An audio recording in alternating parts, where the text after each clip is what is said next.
स्वागत है आप सबों का हमारे YouTube channel infinity education hub पर। आज से हम शुरू करने जा रहे हैं NCERT बेस्ड साइंस। यह साइंस न सिर्फ बोर्ड एग्जाम्स देने वाले बच्चों के लिए है, बल्कि यह उन सारे अभ्यर्थियों के लिए है जो प्रतियोगिता परीक्षाओं की तैयारी कर रहे हैं। हमने शुरुआत करी है कक्षा 10वीं के विज्ञान से, और उनमें भी हम शुरू करेंगे जीव विज्ञान से।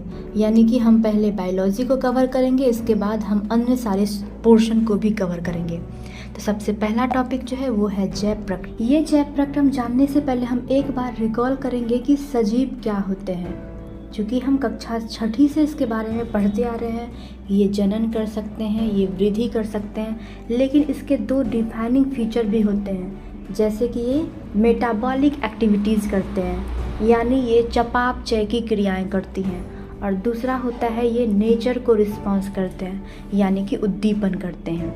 मेटाबॉलिक एक्टिविटीज़ और नेचर को रिस्पॉन्स, ये दो एक्टिविटीज़ जो हैं ये इसके डिफाइनिंग कैरेक्टर हैं, यानी कि बिना इन दोनों के किसी भी सजीव को डिफाइन नहीं किया जा सकता है।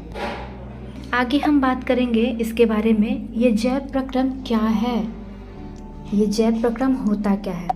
ये जैव प्रक्रम अगर हम इसको सिंपल भाषा में समझेंगे, वे सभी प्रक्रम यानी वे सारे क्रियाकलाप जो कि जीने के लिए आवश्यक हैं। और भी सिंपल वे में जानेंगे तो जीवन जीने के लिए यानी जीवित रहने के लिए वे सारी प्रक्रियाएं जो निरंतर यानी ताउम्र चलती रहती है, उसे भी हम जैव प्रक्रम कहते हैं। अब जैसा कि आप सोच पा रहे हैं कि हम जीवित रहने के लिए क्या क्या करते हैं, हम भोजन ग्रहण करते हैं, हम श्वसन करते हैं, हम उत्सर्जन करते हैं, तो कहीं ना कहीं हम जैव प्रक्रम के बारे में, उन सब चीज़ों के बारे में डिटेल्स में पढ़ेंगे। जैसे दिया हुआ है जैव प्रक्रम में सम्मिलित प्रक्रियाएं निम्नलिखित हैं। यहाँ पे 4 प्रक्रियाएं हैं, लेकिन हम अभी समझने के लिए यहाँ पे इसको 5 पढ़ेंगे। पोषण में हम लोग 2 भाग कर लेंगे। सबसे पहला क्या होगा, हम लोग भोज्य पदार्थ को ग्रहण करेंगे। जब हम भोज्य पदार्थ को ग्रहण करेंगे तो इसी को हम बोलेंगे पोषण। हमने पोषण लिया, हमने कार्बोहाइड्रेट खाई, प्रोटीन खाई, जो भी खाया, यानी कि एक पॉलीमर खाया। अब दूसरा पार्ट इसी पोषण में आएगा कि हम इसका पाचन करेंगे। पाचन करने का मतलब है हम उसको ब्रेक डाउन करेंगे, हम इसे छोटे छोटे मॉलिक्यूल्स में तोड़ेंगे। यानी पोषण में 2 हो जाता है, भोज्य पदार्थ का ग्रहण करना और दूसरा होता है इसका सरलीकरण करना। उसके बाद आता है श्वसन। श्वसन में क्या करते हैं, श्वसन में हम ऊर्जा का निर्माण करते हैं, यानी यही श्वसन है जहाँ से हम ऊर्जा का निर्माण करते हैं। फिर एक आता है वहन। वहन को हम और भी अच्छे से समझेंगे, परिवहन। यानी जैसे हम ऑक्सीजन को ले रहे हैं, परिवहन का मतलब होता है एक जगह से, यानी उन सारे ज़रूरी पदार्थों को या फिर ऑक्सीजन को एक जगह से दूसरे स्थान हम किस तरीके से पहुंचाएंगे, किस प्रक्रम के थ्रू पहुंचाएंगे, इसे ही हम वहन का नाम देंगे। और सबसे लास्ट में आता है उत्सर्जन। इन सब प्रक्रियाओं के बाद ऑब्वियसली है कि हमारे शरीर में वेस्टेज होंगे, विषैले पदार्थ बनेंगे, और उन विषैले पदार्थ को शरीर के बाहर करना ही क्या कहलाता है, उत्सर्जन कहलाता है। होपफुली आप लोगों को समझ में आ रही होगी कि जैव प्रक्रम के अंतर्गत हम किन किन टॉपिकों के बारे में डीपली डिस्कस करने वाले हैं। यहाँ पे यही सब दिया हुआ है। पोषण क्या होता है, ऊर्जा जीवों के पोषण के प्रक्रम से प्राप्त होते हैं, इसके लिए हमें ऑक्सीजन की आवश्यकता होती है। यानी कि हमने जो भी बातें अभी कही, उन सारी बातों को हमने यहाँ लिखा हुआ है। अब सीधे चलते हैं, जैव रासायनिक प्रक्रम क्या होता है। जैव रासायनिक प्रक्रम यानी जीवन के लिए यानी सजीवों के लिए चलने वाले रासायनिक प्रक्रम। हमने अभी थोड़ी देर पहले ही इसी वीडियो के माध्यम से बताया, हम चलते हैं, श्वसन करते हैं, बोलते हैं, सोचते हैं, जो भी क्रिया करते हैं, उन सारी बातों के लिए, उन सारे चीज़ों के लिए हमें ज़रूरत होती है ऊर्जा की। और वो ऊर्जा हम अपने बॉडी में, अपने शरीर में जनरेट नहीं कर सकते हैं। उनके लिए हमें कुछ बाहरी स्रोतों का ज़रूरत होता है। जब हम उन बाहरी स्रोतों को लेते हैं और उन स्रोतों को, उन सारे पदार्थों को विघटित करते हैं, यानी कि छोटे छोटे मॉलिक्यूल्स में तोड़ते हैं, जो कि हमारे शरीर के वृद्धि के लिए आवश्यक हैं। ये एक सिस्टमैटिक वे में, एक श्रृंखला में चलते हैं। पहले हम जटिल को लेंगे, फिर से विघटित करेंगे, यानी एक श्रृंखला में चलने वाले प्रोसेस को ही हम जैव रासायनिक प्रक्रम का नाम देंगे।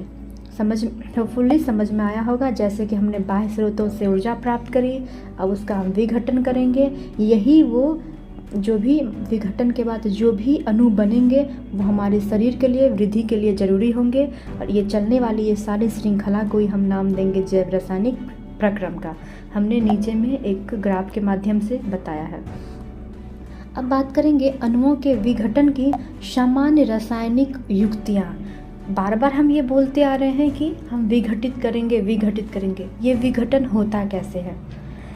ये विघटन को ही चयापचय का नाम दिया गया है। जैसे कि एक ह्यूमन शरीर है या कोई भी सजीव है, वो जो भी बना हुआ है, इसका होल बॉडी कोशिकाओं से मिलके बना हुआ है और हर एक कोशिकाओं में कुछ ना कुछ प्रक्रिया हो रही है, कुछ ना कुछ कार्य हो रहे हैं। उन सारे कार्यों को ही हम चयापचय बोलते हैं। अब ये चयापचय दो प्रकार के होते हैं।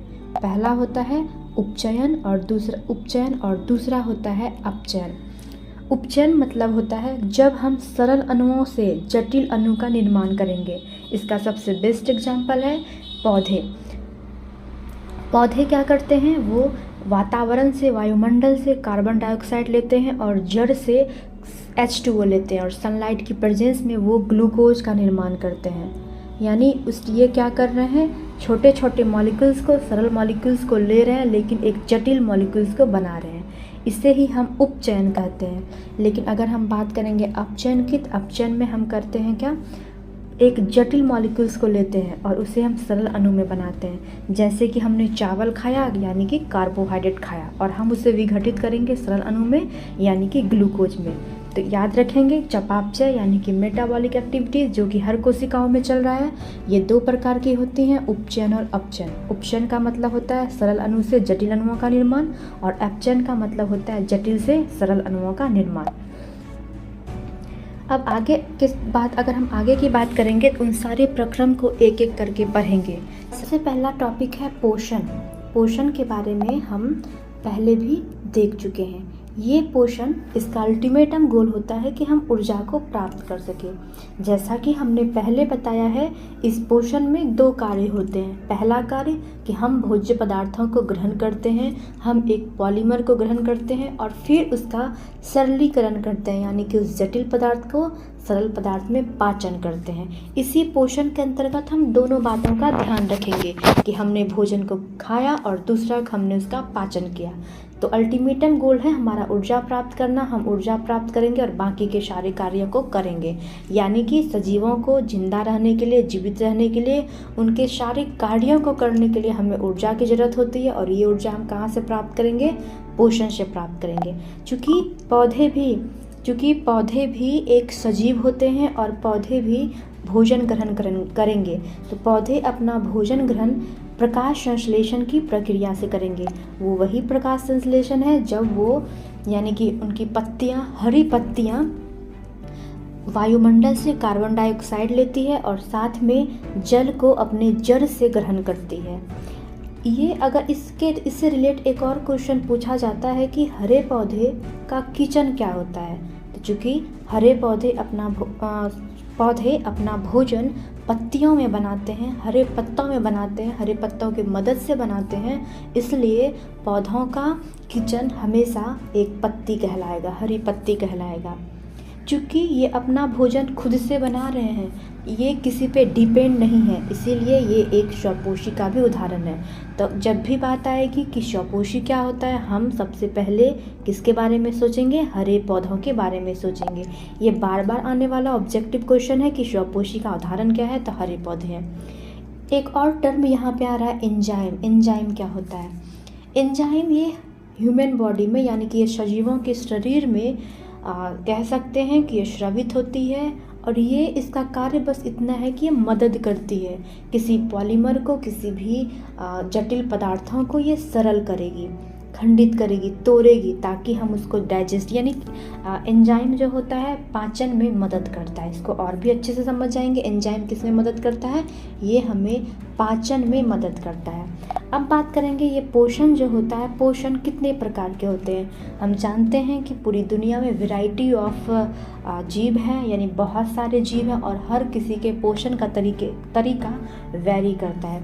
सबसे पहला होता है स्वपोषी। स्वपोषी अभी अभी हमने देखा पौधे क्या होते हैं, हरे पौधे क्या होते हैं, स्वपोषी होते हैं। और दूसरा होता है विषमपोषी। स्वपोषी का स्व का मतलब ही होता है कि स्वयं, यानी विषय सारे सजीव, वे सारे जीव जो अपना खाना स्वयं बनाते हैं उसे ही हम स्वपोषी कहते हैं। स्वपोषी में एक एग्जाम्पल हम हमेशा याद रखेंगे, नहीं भूलेंगे। इस एग्जाम्पल को हम बोलेंगे ब्लू ग्रीन एल्गी, इसे ही हम बोलते हैं नील हरित शैवाल। ये भी स्वपोषी होते हैं, इन्हें भी किसी और की ज़रूरत नहीं होती खाना बनाने के लिए। तो स्वपोषी का मतलब भी है जो स्वयं से खाना बनाएंगे। इसमें एक और आते हैं, पहला तो हो जाएगा प्लांट यानी हरे पौधे, दूसरा ब्लू ग्रीन एल्गी, और एक तीसरा होता है रसायन संश्लेषी जीव। हम आगे और भी डीपली इसके बारे में बताएंगे, और अभी सिंपली याद रखेंगे 3 चीज़ों के बारे में, हरे पौधे, ब्लू ग्रीन एल्गी यानी नील हरित शैवाल, और एक होते हैं रसायन संश्लेषी जीव। इनके पास रसायन होती है जिनकी मदद से वो अपना खाना स्वयं बनाते हैं, वो किसी पे डिपेंड नहीं होते हैं। अगर हम बात करें कि विषमपोषी क्या होता है, जस्ट उसका उल्टा, जो स्वपोषी होते हैं उसका अपोजिट क्या हो जाएगा, विषमपोषी। ये स्वयं से खाना बनाएंगे, ये स्वयं से खाना नहीं बनाएंगे, ये खुद पे डिपेंड होते हैं, ये खुद पे डिपेंड नहीं होते हैं। तो विषमपोषी यानी कि वैसे जीव जो अपना खाना स्वयं नहीं बनाते हैं, या फिर वैसे जीव जो दूसरों पे डिपेंड होते हैं, उसे ही हम विषमपोषी कहते हैं। अब एक बात आती है कि ये विषमपोषी जो होती है, दूसरों पे कौन डिपेंड है, हम डिपेंड हैं। यानी इसका एग्जाम्पल हो जाएगा मनुष्य। हमारे आसपास गाय भैंस बकरी है, वो भी हरे पौधों को खाती है, वो भी क्या हो जाएंगे, विषमपोषी। लेकिन एक एग्जाम्पल इसमें हमेशा याद रखेंगे, वो है अमीबा।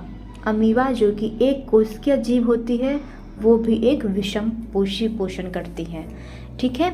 अब विषमपोषी चूँकि यहाँ पे बहुत लिमिटेड जीव हैं और यहाँ पे वैरायटी ऑफ जीव हैं, इसलिए इनके अंदर हम और भी सारे पोषण के सब पोषण के बारे में पढ़ेंगे।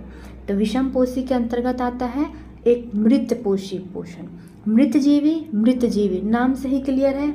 वैसे पोषण यानी वैसे जीव जो सड़े गले चीज़ों पे, मरे चीज़ों पे अपना पोषण करते हैं, उसे हम क्या कहेंगे, मृतजीवी। और उसके बाद एक आता है परजीवी पोषण। पर का मतलब होता है पराया, यानी वैसे जीव जो दूसरों पे, पराये लोगों से अपना पोषण करेंगे, उसे हम कह देंगे परजीवी।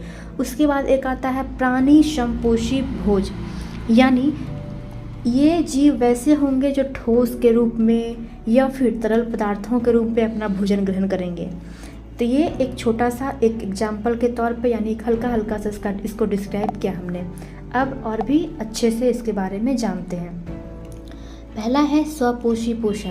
फिर से हम उसी सब चीज़ों को रिपीट करेंगे। स्वपोषी पोषण यानी कि जो अकार्बनिक स्रोतों से, या फिर सिंपली हम कहेंगे जो स्वयं अपना खाना बनाते हैं, प्रकृति से लेकर अपना खाना बनाते हैं, उसे ही हम क्या बोलेंगे, स्वपोषी पोषण बोलेंगे। एग्जाम्पल नहीं भूलना है कि इसमें क्या आ जाएंगे, हरे पौधे आएंगे, हमेशा याद रखना है हरे पौधे इसमें आएंगे। एक हमने अभी जस्ट आपको बताया था ब्लू ग्रीन एल्गी आएंगे, ये भी इसके अंदर आएंगे। और कुछ होते हैं जीवाणु जो कि रसायन से, उनके अंदर रसायन होता है, इसलिए हम उसका नाम बोलेंगे रसायन संश्लेषी जीवाणु। अब हम प्रकाश संश्लेषण की बात करेंगे। एक बार थोड़ा सा रिवाइज कर लेते हैं कि जब हरे पौधे क्या लेते हैं, जड़ से जल लेते हैं, वायुमंडल से कार्बन डाइऑक्साइड लेते हैं, और इन सारे पदार्थों का उपयोग सूर्य के प्रकाश की उपस्थिति में करते हैं। कौन करेगा, वैसे पौधे जो हरे पौधे यानी कि पत्तियाँ उनकी क्या हरे हो। हरी पत्तियाँ का मतलब है वहाँ पे क्लोरोफिल हो। जब इन सारे चीज़ों के प्रेजेंस में पौधे खाना बनाएंगे, ऐसी प्रक्रिया को ही हम प्रकाश संश्लेषण का नाम देते हैं। आगे चलते हैं विषमपोषी पोषण पे।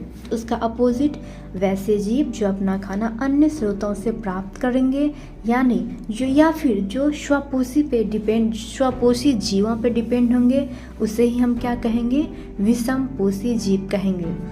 ये क्या होते हैं, इसमें जीव अपना भोजन पादप स्रोत से अथवा प्राणी स्रोतों से प्राप्त करते हैं। जैसे कि मनुष्य जो है, मनुष्य क्या है, मनुष्य अपना पोषण फल फूल के रूप में भी लेता है, और वो मांस मछली के रूप में भी होता है। अगर मनुष्य अपना पोषण फल फूल में ले रहा है यानी कि वो पादप स्रोतों पे डिपेंड है, और अगर वो किसी जीव को मार के खा रहा है तो वो क्या है, प्राणी स्रोतों पे डिपेंड है। एग्जाम्पल इसका नहीं भूलेंगे, कवक, फंगस, मनुष्य, सभी जानवर, बहुत सारे होते हैं। अब इनके अंदर चूँकि विषमपोषी में बहुत सारे जीव होते हैं, वैरायटी ऑफ जीव हैं, लार्ज अमाउंट ऑफ स्पीसीज हैं, तो इसके अंतर्गत हम लोग और भी सब पोषण के बारे में पढ़ेंगे। क्या है, सबसे पहला है मृत जीवी पोषण, मृत पोषित पोषण यानी मृत जीवी जिसे हम बोलते हैं। सिंपली सा नाम से ही क्लियर है, जो अपना पोषण मृत अथवा सड़े गले पदार्थों से लेते हैं। ये तो हमने आपको पहले ही बताया था, लेकिन इसके अंदर इसको और कभी कभी ऑब्जेक्टिव में या फिर कह सकते हैं कुछ कुछ जगहों पे कुछ अलग तरीके से क्वेश्चन पूछा जाता है कि वैसा कौन सा पोषण है जहाँ पे लिक्विड के रूप में यानी कि शरीर के बाहर ही पचा लेते हैं। तो इन मृतपोषी पोषण में जितने भी जीव आते हैं, जैसे कवक हैं, क्या हैं, कवक हैं, हमारा मशरूम हो गया, हमारा ईस्ट हो गया, फफूंद हो गया, इन लोगों के पास पाचन तंत्र नहीं होता है। ये अपना भोजन शरीर के बाहर ही यानी कि पचा लेते हैं, वो उसे सरा गला के लिक्विड टाइप से कर लेते हैं, फिर उसे इनटेक करते हैं। यानी कि थोड़ा सा याद रखना है कि इनके पास पाचन तंत्र नहीं होता है, या फिर ये शरीर के बाहरी भोजन को पचा लेते हैं। उसके बाद आते हैं अगला हम लोग परजीवी पोषण के बारे में। हम फिर से रिपीट कर दे रहे हैं, इस परजीवी का पर का मतलब भी होता है पराया, यानी कि वैसा पोषण जब हम किसी दूसरे जीवों के शरीर से लेते हैं, या बोल सकते हैं किसी दूसरे जीवों के शरीर पर से जब पोषण लेते हैं उसे ही हम परजीवी कहते हैं। इस पोषण में हम उस दूसरे जीवों को, उस पराये जीव को मारते नहीं हैं, बल्कि उनके साथ अटैच रहते हैं, उसका सारा पोषण ग्रहण करते हैं। इनमें सबसे बेस्ट एग्जांपल हो जाएगा जो कि हम लोग हमेशा अपने आसपास देख सकते हैं या जानते हैं, जैसे कि अगर गाय भैंस है तो गाय भैंस पे छोटे छोटे कीड़े के टाइप में कुछ होते हैं, जू के आकार के कुछ होते हैं, जू से बड़े होते हैं साइज में, या फिर जू हुई अगर हम जो कि मनुष्यों के गंदे बालों में जो रहता है जिसे हम जू बोलते हैं, वो भी क्या है, एक परजीवी है। वो हमें मारते नहीं हैं बल्कि वो हमसे ही पोषण प्राप्त करते हैं। उसी तरीके से गाय भैंस पे होती है किलनी जो होती है वो भी परजीवी होती है। अगर हम पौधों की बात करें तो अमरबेल जो कि एक बेस्ट एग्जाम्पल है, वो भी क्या होती है, एक परजीवी पोषण का उदाहरण है। तो एग्जाम्पल हम ज़्यादा से ज़्यादा ध्यान में रखेंगे। परजीवी में अगर कभी आ गया कि एक परजीवी पौधे का नाम बताएं तो हम लोग किसका एग्जाम्पल दे देंगे, अमरबेल का नाम देंगे। मनुष्यों के शरीर पे क्या रहता है, हम जू का एग्जाम्पल दे देंगे। गाय भैंस के शरीर पे क्या रहता है तो हम इसमें एग्जाम्पल देंगे, उसके लिए क्या होती है, किलनी होती है। अब आगे चलते हैं। इस प्रक्रिया में दो प्रकार के जीवों की भागीदारी होती है, मतलब वही चीज़ जो कि हमने आपको बताया। पहला होता है पोषी और दूसरा होता है परजीवी। पोषी मतलब जिनके शरीर पे वो रहते हैं उसे बोलते हैं पोषी, और परजीवी मतलब होता है जो कि दूसरे के शरीर से अपना भोजन ग्रहण करता है। अब देखिए यहाँ पे भी एक दो फीता कृमि जो कि हमारे आंत में पाया जाता है, गोल कृमि, जू, पौधों में अमरबेल, ये सब क्या है, परजीवी के उदाहरण हैं। अब आते हैं हम लोग प्राणी समभोज अथवा पूर्ण जांतविक पोषण पे। एक्चुअल में ये पूर्ण जांतविक हमेशा नहीं पूछेगा, अभी कॉमन टाइप पे यूज होने वाले शब्द हैं प्राणी समभोज पोषण। यहाँ पे जैसे हमने इसमें डिस्क्राइब किया है कि वैसी विधि जब हम ऊर्जा के लिए पादप पे या फिर प्राणी स्रोत पर डिपेंड होते हैं। एक तो ये हो गया कि हम पादप और प्राणी स्रोत पे डिपेंड हैं। दूसरा होता है कि वैसे जीव जो अपने भोजन को खाते हैं, उसे पचाते हैं और फिर उसे बाहर निकालते हैं, यानी कि हमने भोजन को पोषण किया, पोषण के बाद उसका पाचन किया, पाचन के बाद उसका उत्सर्जन किया। और एक इसमें और भी ध्यान रखेंगे कि प्राणी समभोज के जो जीव होते हैं ये ठोस के रूप में भी अपना भोजन ग्रहण कर सकते हैं, और साथ ही साथ ये लिक्विड के फॉर्म में यानी कि तरल पदार्थ के रूप में भी अपना भोजन ग्रहण कर सकते हैं। जस्ट वही वाला बात है जो कि हमने भी थोड़ी देर पहले पढ़ा था कि मृतजीवी पोषण, वो क्या करते हैं, ये शरीर के बाहर ही भोजन को लिक्विड बना लेते हैं, तरल बना लेते हैं, और ये शरीर के बाहर भोजन करते हैं। और इनमें क्या होता है, हम शरीर के अंदर भोजन को लेते हैं, हमारे पास क्या हो जाता है, पाचन तंत्र विकसित हो जाता है। अब फिर से यहाँ पे बात आती है अमीबा की। अभी तक हमने पढ़ा कि अमीबा को में कौन सा पोषण होता है, तो अमीबा में पोषण होता है विषमपोषी। अब पूछा जाएगा कि विषमपोषी में कौन सा पोषण होता है, मृतजीवी होता है, प्राणी संपोषी होता है, कुछ इस टाइप के एग्जाम्पल्स दिए जाएंगे। तो अमीबा भी मनुष्य की तरह ही पोषण प्राप्त करता है और शरीर के अंदर पाचन करता है, इसीलिए अमीबा भी किसका एग्जाम्पल है, प्राणी संभोज का पाचन है। एग्जाम्पल मैं बार बार बोल रही हूँ कि एग्जाम्पल को याद रखना है। मनुष्य है, अमीबा है और सभी प्रकार के जानवर हैं, यानी कि जिनमें पाचन तंत्र विकसित हो गया है उसे ही हम बोलेंगे प्राणी संपोष पाचन। अब आगे बात करते हैं हम लोग मनुष्यों में पाचन की। हम पहले से ही जान चुके हैं कि मनुष्य कैसा है, एक प्राणी संभोज विधि से पोषण करता है। ये क्वेश्चन पूछा जा सकता है कि मनुष्य किस प्रकार का या फिर कौन से विधि का पोषण करता है, तो हो सकता है अगर डीपली पूछे तो पूछ देगा कि परजीवी होता है, मृतजीवी होता है, प्राणी संभोजी होता है, कुछ भी ऐसा। तो हम याद रखेंगे कि मनुष्य में कैसा पोषण होता है, प्राणी संभोज विधि द्वारा पोषण होता है। अब मनुष्यों में पाचन जो होता है इन सारी क्रियाओं के अंतर्गत आता है, अंतर्ग्रहण, पाचन, अपशोषण, स्वांगीकरण, बहिक्षेपण। बहिक्षेपण से नाम से ही क्लियर है, बहि मतलब बाहर। चलिए एक एक करके समझते हैं। अंतर्ग्रहण का मतलब होता है खाना को अपने मुख में लेना। जब हम भोजन को अपने अंदर मुंह में लेते हैं, उसको दांतों से चबाते हैं, यानी सिंपली खाना खाना, यानी कि भोज्य पदार्थों को ग्रहण करना ही क्या कहलाता है, अंतर्ग्रहण कहलाता है। दूसरा आता है पाचन। हमने काफ़ी बार इस टर्म को डिस्क्राइब किया है। पाचन का क्या मतलब होता है, सरलीकरण, यानी बड़े पदार्थों को, पॉलीमर को, जटिल पदार्थों को छोटे छोटे पदार्थों में या फिर पॉलीमर को छोटे छोटे मॉलिक्यूल्स में कन्वर्ट करना ही क्या कहलाता है, पाचन कहलाता है। मैं बार बार एक एग्जांपल दे रही हूँ, कार्बोहाइड्रेट किस में सरल होगा, ग्लूकोज में सरल होगा। अब बात आती है अवशोषण की। अवशोषण यानी हमने पहले भोज्य पदार्थों को लिया, उसका पाचन किया, पाचन करने के बाद हम क्या करेंगे, अवशोषण करेंगे। क्या करेंगे, उसका अवशोषण करेंगे, यानी हम जरूरी पदार्थों को अवशोषित कर लेंगे। अवशोषित करने के बाद उन सारे तत्वों को हमने जो भी अवशोषित किया, हमने खाना खाने के बाद जो भी जरूरी पोषक तत्व को क्या करेंगे, अवशोषित करेंगे। उस पोषक तत्वों को सारे कोशिकाओं तक पहुंचाना। क्यों पहुंचाना, ताकि कोशिका अपना चयापचय का क्रिया कर पाए। इसे ही हम स्वांगीकरण कहते हैं। टर्म को याद रखेंगे। अंतर्ग्रहण था मुख में भोजन को लेना खाना, पाचन था भोजन को पचाना, फिर था अवशोषण, जब हम भोजन को पचा लेंगे उसको अवशोषित करेंगे। उसके बाद क्या आएगा, स्वांगीकरण, पचे हुए भोजन को हर एक कोशिका तक पहुँचाना। फिर आता है बहिक्षेपण। जैसा कि बहिक्षेपण है, नाम से भी इसमें क्लियर हो जा रहा है। बहिक्षेपण का अर्थ होता है बचे हुए अपशिष्ट को शरीर से बाहर निकालना। हम जो भी कुछ खाएंगे, जो भी वेस्ट मटेरियल बच जाएंगे या फिर विषैले पदार्थ, विषाक्त पदार्थ, जो भी बोलेंगे, आवश्यक तत्व लेने के बाद जो भी रेस्ट मटेरियल बच जाएंगे उसको हम क्या करेंगे, शरीर से बाहर पहुंचाएंगे। इसे ही हम नाम देंगे, बहिक्षेपण का नाम देंगे। ये एक सिंपल सा डायग्राम है जो कि बार बार बोर्ड एग्जाम्स वगैरह में पूछ देते हैं या फिर कॉम्पिटिटिव एग्जाम में भी पूछ देते हैं। कौन सा अंग कहाँ है, एब्डोमिनल कैविटी में है या कुछ पेल्विक में है, तो थोड़ा सा इससे एक बार मतलब देख लेंगे ताकि इसका लोकेशन, हर चीज़ का लोकेशन पता चल जाए। ये देख रहे हैं कि यहाँ पे जीभ होता है, जीभ से क्या जा रही है, यहीं से हम भोज्य पदार्थों को ग्रहण करते हैं।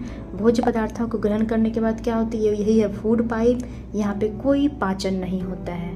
एक सवाल है कि भोजन का, यानी सबसे पहले इस तरीके से पूछा जाएगा कि पहला पाचन या फिर भोजन के पाचन की शुरुआत कहाँ से होती है, तो वो कहाँ से होती है, वो शुरुआत होती है हमारे जीभ से।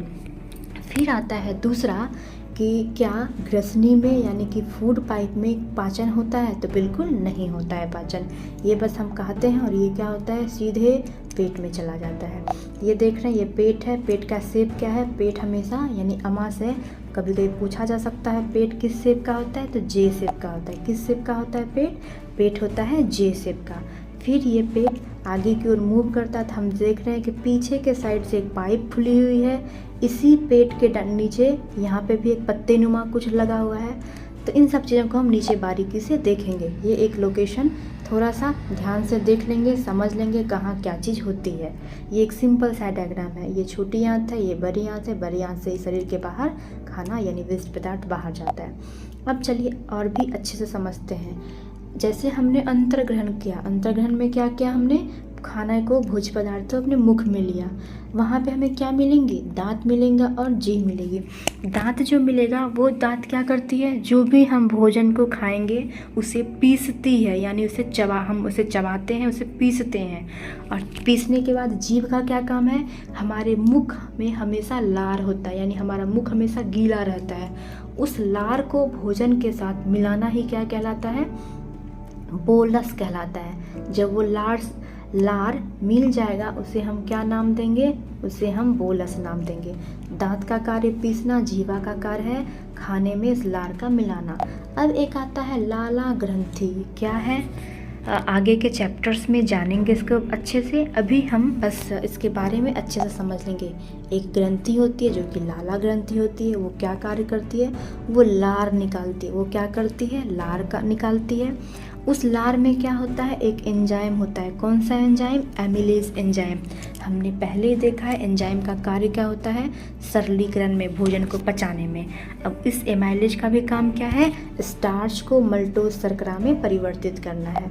लाला ग्रंथि यानी लाला ग्लैंड ये क्या निकालेगा, लार। इसका ये कौन सा एंजाइम निकलेगा, एमाइलेज। तो याद रखेंगे लाला ग्रंथि से कौन सा एंजाइम निकलता है, एमाइलेज। एमाइलेज का काम क्या है, स्टार्च को मल्टोज शर्करा में परिवर्तित करना।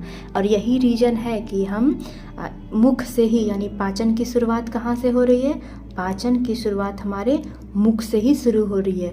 क्यों, क्योंकि यहाँ पे एमाइलेज एंजाइम निकल रहा है, ये यहाँ पे पाचन कर रहा है। अब आगे बढ़ते हैं हम लोग। ये क्वेश्चन पूछा जाता है, ध्यान रखेंगे कि पाचन की शुरुआत कहाँ से होती है, तो मुख से होती है।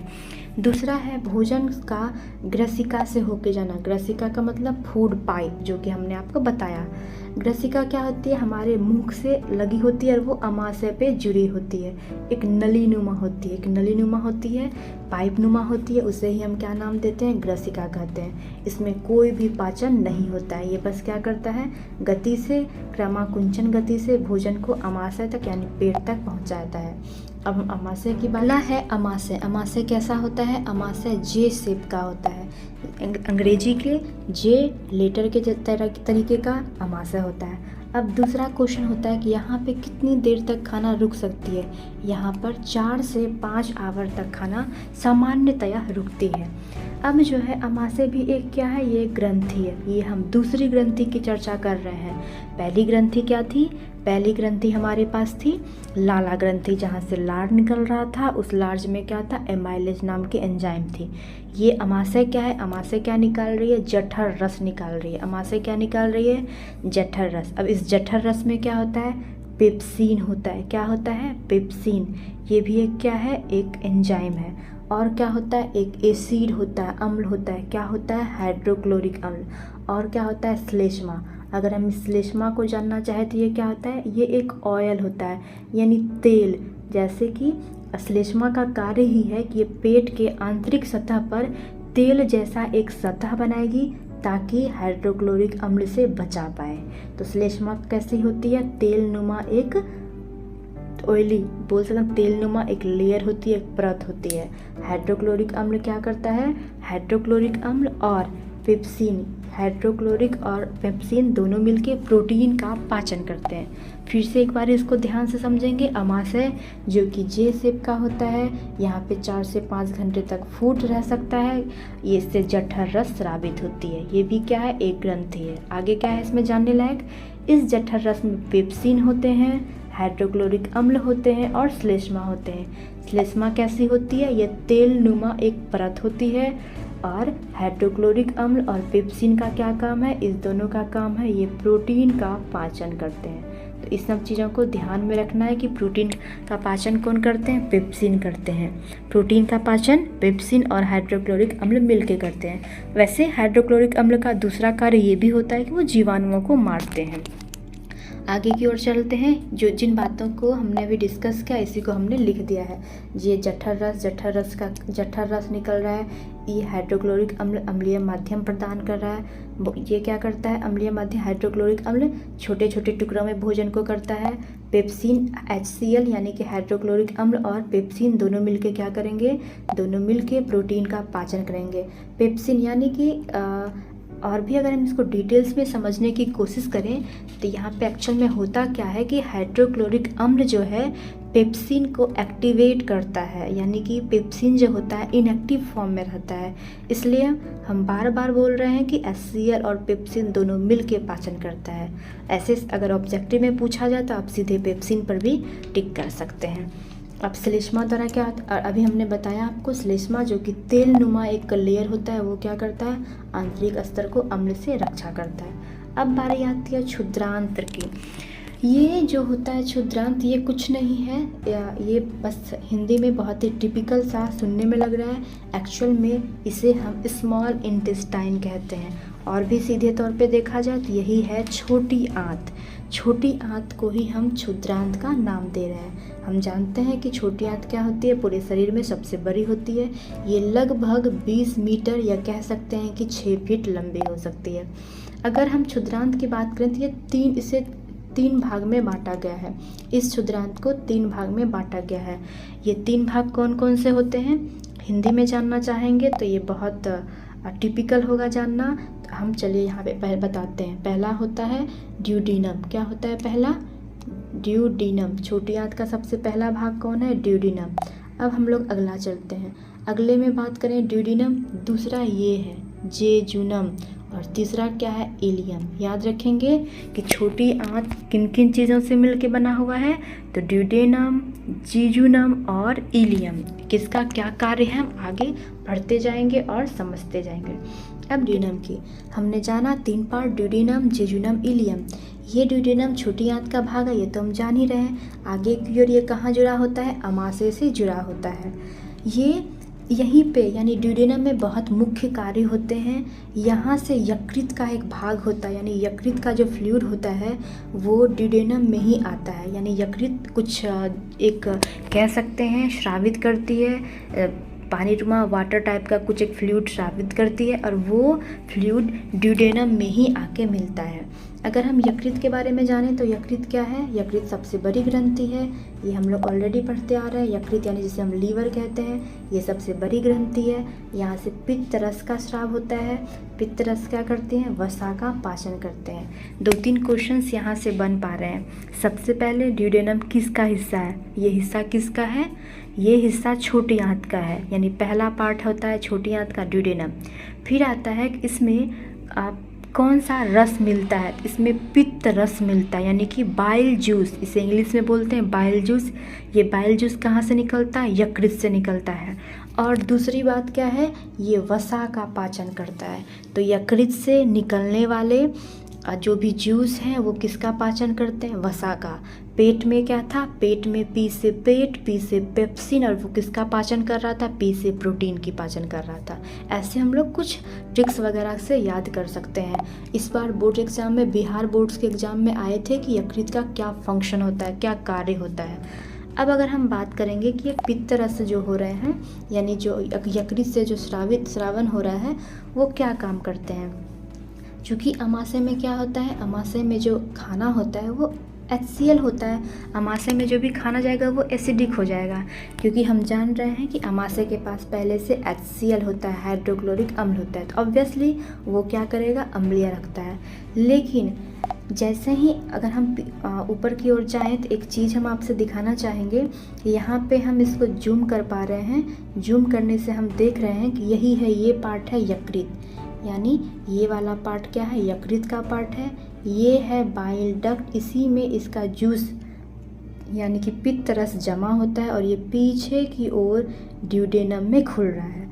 और यहीं पे एक ये पत्ते की तरह दिख रहा है, इसे बोलते हैं हम लोग अग्नाशय। अग्नाशय ये है। हम फोटो से यानी पिक्चर से हम क्लियर कर लेंगे ये चीज़ कि ड्यूडेनम जो होता है वो किसका हिस्सा है, छोटी आंत का हिस्सा है। वहाँ पे क्या खुल रहा है, सबसे पहले उसमें खुल रहा है यकृत से निकलने वाला, यानी यकृत के पास बाइल है यानी पित्त है, पित्त का रस उसमें खुल रहा है। दूसरा क्या हो रहा है, यहाँ पे क्या अमाशय है, सॉरी अग्नाशय है, अग्नाशय भी वहीं से खुल रहा है। यानी जो होता है यकृत का क्या कार्य होता है, यकृत से पित्त रस का स्राव होता है और ये क्या होता है, वसा का पाचन करता है, पित्त रस। थोड़ा सा और डिटेल्स में इसके बारे में जानेंगे। पित्त रस क्या करता है, जो क्षारीय माध्यम बनाता है। कौन सा माध्यम बनाएगा, क्षारीय माध्यम बनाएगा। क्यों, क्योंकि पेट में कौन सा अम्ल होता है, पेट में होता है हाइड्रोक्लोरिक अम्ल HCl।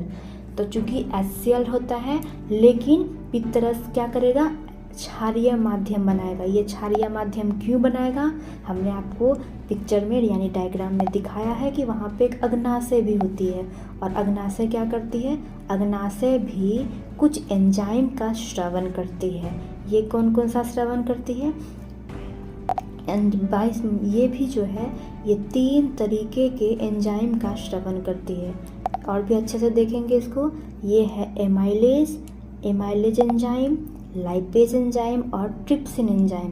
कौन कौन से एंजाइम है, एमाइलेज, ट्रिप्सिन और लाइपेज एंजाइम। फिर से देखेंगे एमाइलेज, ट्रिप्सिन और लाइपेज। तो इस लाइपेज का क्या काम है, वसा का पाचन करना। ट्रिप्सिन का क्या काम है, प्रोटीन का पाचन करना। एमाइलेज का क्या काम है, स्टार्च का पाचन करना। समझ में आ रहा है। हम पहले भी देखे लाला ग्रंथि, एमाइलेज।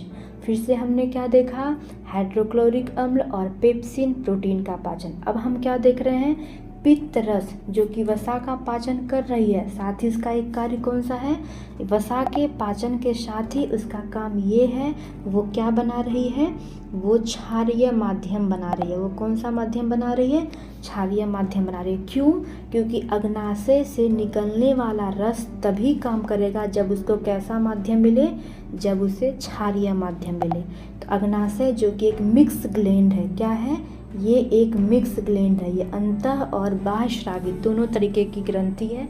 इससे क्या निकलता है, इससे एक इंसुलिन नाम का हार्मोन निकलता है, एक रासायनिक स्राव होता है।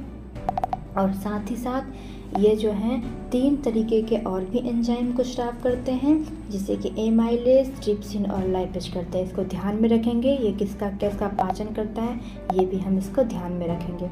अब आते हैं बात जेजुनम की, यानी कि ये कौन सा पार्ट है, ये दूसरा पार्ट है। पहला था डेडुनम, उसकी वो थोड़ा सा टिपिकल था, थोड़ा सा वास्ट था, थोड़ा सा लार्ज था।